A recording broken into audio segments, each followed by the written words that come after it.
Dá pra imaginar que nenhum homem vai à Lua há mais de 50 anos? Isso levanta a questão: por que é tão difícil voltar à Lua se já o fizemos uma vez? Após 8 missões Apollo bem-sucedidas à Lua, a NASA teve a experiência necessária para continuar esses voos, mas nunca houve qualquer pensamento nos Estados Unidos em regressar à Lua, e sabemos por quê.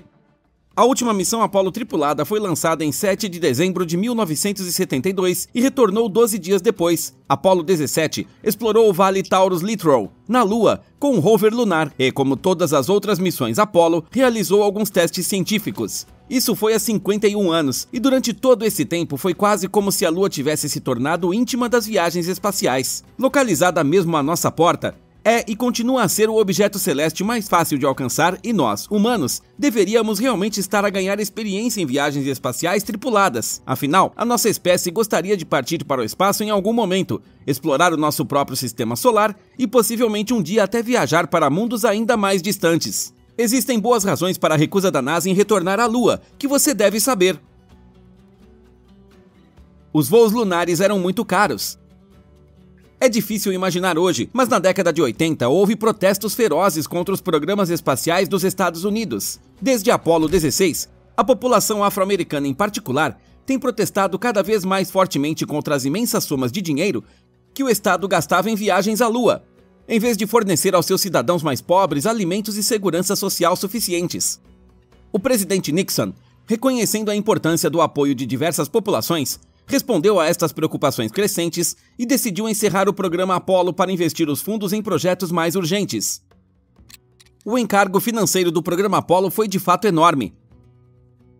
Estima-se que foram gastos 25,4 bilhões de dólares durante toda a duração do programa Apollo, e esta soma seria hoje muito mais elevada se ajustada à inflação.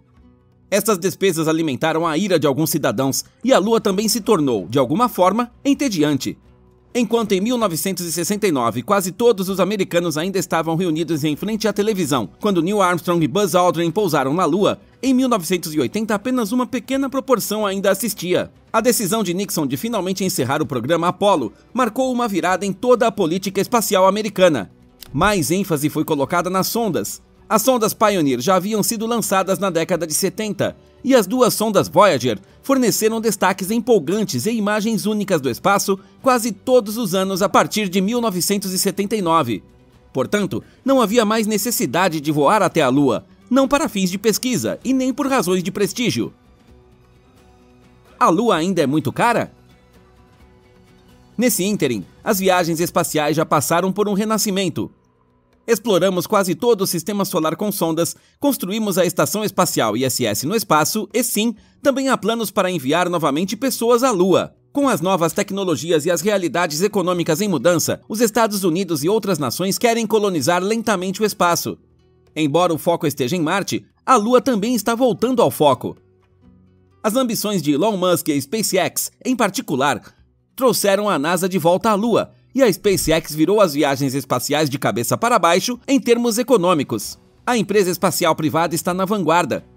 Componentes de baixo custo, estágios de foguetes reutilizáveis e novos combustíveis destinam-se a impulsionar a exploração e colonização do universo. Comparado às décadas de 60 e 70, quando as missões Apollo consumiram bilhões de dólares, a dinâmica de custos das viagens espaciais mudou notavelmente. Hoje, o orçamento da NASA ainda é substancial. Foi de cerca de 22,6 bilhões de dólares em 2021, mas os gastos estão a ser utilizados de forma mais eficiente. Inflação e avanços tecnológicos mudaram as estruturas de custos. Embora certos aspectos, como tecnologias avançadas com base em computadores e materiais especializados, tenham se tornado mais caros, inovações em outras áreas levaram a reduções de custos. Exemplos incluem combustíveis e veículos de lançamento que operam com mais eficiência. A NASA economizou bilhões em parcerias com a SpaceX. Quando o fim do programa de ônibus espaciais da NASA estava certo, a SpaceX já havia lançado os ônibus Dragon e a NASA economizou os custos para seu próprio novo programa de ônibus espaciais. Se astronautas da NASA tiverem que ir para a ISS, voarão com a SpaceX e a SpaceX também será responsável por todos os voos de abastecimento para a ISS. Estes desdobramentos certamente contribuíram para que a NASA retomasse seus planos de regresso à Lua. Juntos, o projeto é facilmente administrável. E o interesse pela exploração lunar voltou a crescer, até pelo potencial de descoberta científica e pela possibilidade de usar a Lua como trampolim para futuras missões a Marte. O primeiro módulo lunar Orion foi lançado em 2022 como parte do programa Artemis, e espera-se que os primeiros humanos voem de volta à Lua já em 2024. Os primeiros pousos e explorações na Lua serão um projeto conjunto entre NASA e SpaceX, que já é aguardado com grande expectativa. Um desastre para nosso clima? Como já se pode imaginar, os foguetes e as viagens espaciais não têm necessariamente impacto positivo em nossa pegada ecológica. O impacto ambiental e a sustentabilidade também chegaram nas viagens espaciais. O clima do nosso planeta está a mudar drasticamente e não podemos continuar a lançar foguetes para o espaço sem estarmos conscientes do equilíbrio entre benefícios e danos. Embora as alterações climáticas e a proteção ambiental também tenham levado a uma visão mais crítica das viagens espaciais, protestos contra as atuais missões lunares, como o programa Artemis da NASA, não são tão pronunciados como nas décadas anteriores. Isso também pode ser pelo fato de SpaceX, em particular, preocupar-se com essas questões. Embora o lançamento de um foguete convencional liberte quantidades significativas de dióxido de carbono e vapor de água na atmosfera, o que pode contribuir para o aquecimento global, as emissões de carbono provenientes das viagens espaciais são relativamente baixas em comparação a outras fontes de gases com efeito de estufa. Só a SpaceX conseguiu ao menos uma dúzia de lançamentos de foguetes por ano na última década. Desde 2021, o ambicioso programa Starlink aumentou esse número para mais de 30 lançamentos por ano. SpaceX certamente reconhece isso e está pesquisando o desenvolvimento de combustíveis mais ecológicos, como o metano ou mesmo biocombustíveis para foguetes.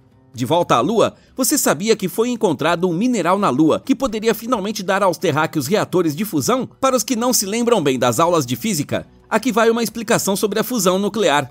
A fusão nuclear é o processo no qual dois núcleos atômicos leves se fundem para formar um núcleo mais pesado. O processo libera enormes quantidades de energia e é o mesmo que ocorre no Sol e em outras estrelas. O mineral em questão na Lua é hélio 3, uma variante isotópica rara do hélio, e este isótopo tem uma propensão de fusão excepcionalmente alta. Na Terra, hélio 3 é raro, assim como isótopos prontos para fusão como um todo são exceção. As fusões nucleares que podemos criar com outros elementos têm um problema: custam quase tanta energia como a que produzem. Então o benefício é zero. Hélio 3 aparentemente ocorre na Lua, como a proverbial areia do mar. Incorporado nas camadas superiores da rocha lunar, seria até fácil extrair a matéria-prima. No momento, porém, ainda não há certeza se economicamente poderíamos trazer o material para a Terra. A missão Artemis certamente recebeu o combustível necessário após esta descoberta. Agora não se trata mais apenas de provar que humanos podem sobreviver no espaço ou de testar se podemos cultivar plantas na Lua. Cientistas do assentamento Artemis poderiam estar envolvidos na extração de hélio 3 e, quem sabe, um dia, essa matéria-prima milagrosa salvará toda a Terra. A missão lunar é apenas uma farsa? Você já ouviu rumores de que as missões lunares planejadas são apenas falsas e que a NASA não tem planos reais de retornar à Lua? Tais relatórios não oficiais começaram a circular quando a NASA adiou repetidamente o lançamento do módulo lunar Orion. Mais recentemente, dizem ter havido problemas com o sistema de propulsão do foguete, particularmente o sistema de lançamento espacial, que é considerado o projeto de foguete mais poderoso desde Saturn V. Esses atrasos levaram à especulação, mas, olhando mais de perto, há pouca verdade neles. A NASA perdeu a oportunidade de construir novos foguetes de alto desempenho durante anos e enfrentou um grande desafio com o SLS para os ônibus lunares. Para enviar as cápsulas espaciais pesadas para o cosmos e dar-lhes impulso suficiente para a viagem até a Lua, os foguetes têm de ser muito mais poderosos do que os tipos que simplesmente colocam em órbita um satélite ou um telescópio espacial como James Webb. Para um projeto tão ambicioso e complexo como o regresso do homem à Lua, foram necessários novos progressos em termos de segurança e tamanho, e aqueles que sabem que esses processos levam tempo e podem estar repletos de falhas. Apesar dos desafios e suspeitas, a NASA compensou tudo o que era necessário, e os voos de teste bem-sucedidos mostraram que a cápsula Orion realmente existe e que em breve voará para a Lua com humanos a bordo.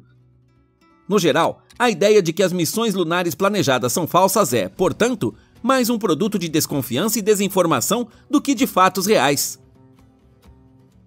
E os alienígenas?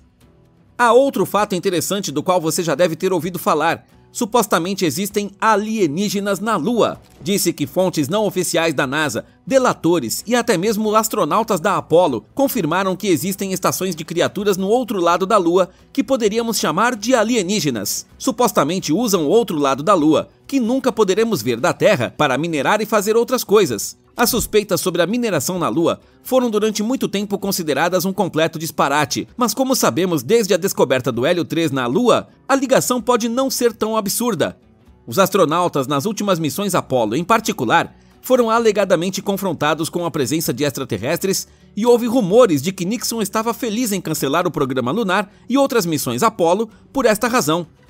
Mas como isso se encaixa na missão Artemis? Nós não sabemos. Talvez a NASA tenha um acordo com os alienígenas, ou talvez estamos sendo feitos de tolos, e os pousos dos módulos lunares da NASA nunca acontecerão. Aliás, neste contexto, também é surpreendente que Elon Musk quisesse construir os primeiros hotéis lunares há muito tempo e SpaceX continue a adiar esses planos. O voo exclusivo ao redor da Lua para turistas lunares bem remunerados, planejado para 2023, também não ocorreu, porque a SpaceX Starship ainda não está operacional. Se você adora vídeos empolgantes como este, clique para inscrever-se agora!